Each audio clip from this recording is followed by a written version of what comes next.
Today's Bible reading is taken from St. Paul's letter to Romans chapter 8 verses 12 to 17, and today's Gospel according to Luke chapter 13 verses 10 to 17.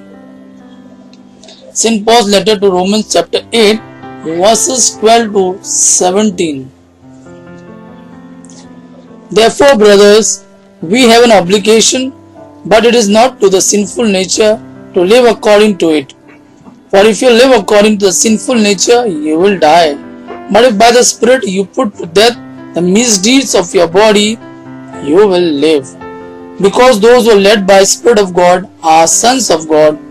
For you do not receive a spirit that makes you a slave again to fear, but you receive the Spirit of sonship, and by him we cry, Abba, Father.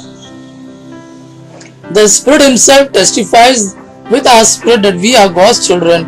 Now if we are children, then we are heirs, heirs of God and co-heirs with Christ. If indeed we share in his suffering, in order that we may also share in his glory. Today's Gospel according to Luke chapter 13 verses 10 to 17. On the Sabbath, Jesus was teaching in one of the synagogues, and a woman was there who had been crippled by a spirit for 18 years.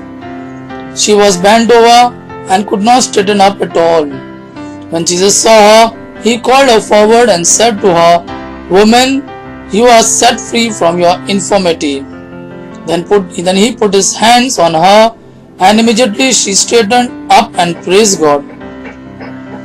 Indignant because Jesus had healed on the Sabbath, the synagogue ruler said to the people, There are 6 days for work, so come and be healed on those days, not on the Sabbath.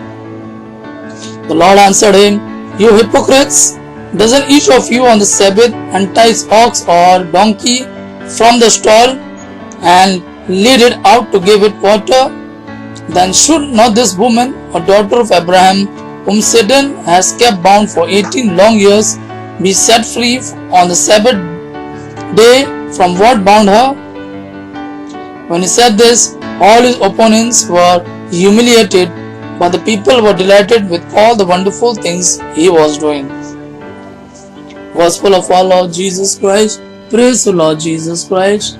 May God our Father and his Son Jesus fill you with his mercy, peace and love. Amen.